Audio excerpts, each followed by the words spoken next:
আন্টার্কটিকার গোপন সম্পদ নিয়ে প্রায় অনেকেরই অজানা।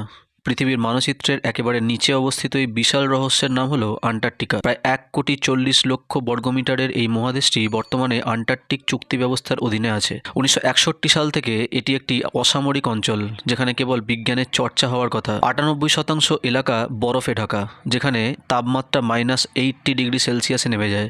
কিন্তু এই ভয়ঙ্কর পরিবেশের নিচেই লুকিয়ে আছে বিশ্বের ভাগ্য পরিবর্তনের চাবিকাঠি।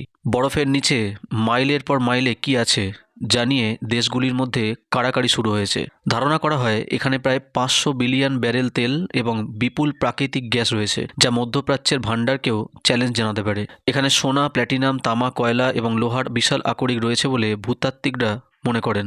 আধুনিক স্মার্টফোন থেকে শুরু করে বৈদ্যুতিক গাড়ির ব্যাটারি তৈরিতে প্রয়োজনীয় বিরল খনিজ এখানে প্রচুর পরিমাণে থাকতে পারে। পৃথিবীর মোট বিশুদ্ধ জলের প্রায় 70%ই এখানে বরফ হয়ে জমে আছে।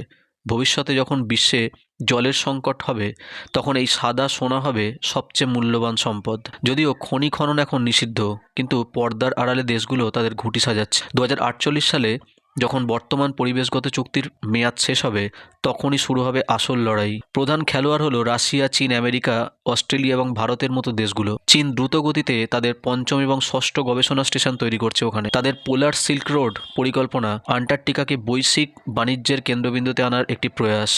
অনেক দেশ গবেষণার নামে এমন প্রযুক্তি ব্যবহার করছে যা সামরিক কাজেও ব্যবহার করা সম্ভব। বিশ্বের অন্যান্য জায়গায় সম্পদ ফুরিয়ে আসায় আন্টার্কটিকার দিকে সবার নজর বাড়ছে। যদি একবার সম্পদের জন্য হুড়োহুড়ি শুরু হয়, তবে এই স্পর্শকাতর বাস্তু সংস্থান ধ্বংস হয়ে যাবে, যার প্রভাব পড়বে পুরো বিশ্বের জলবায়ুর ওপর।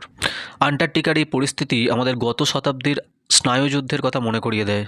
এটি এখন কেবল বৈজ্ঞানিক কৌতূহল নয়, বরং টিকে থাকার লড়াই।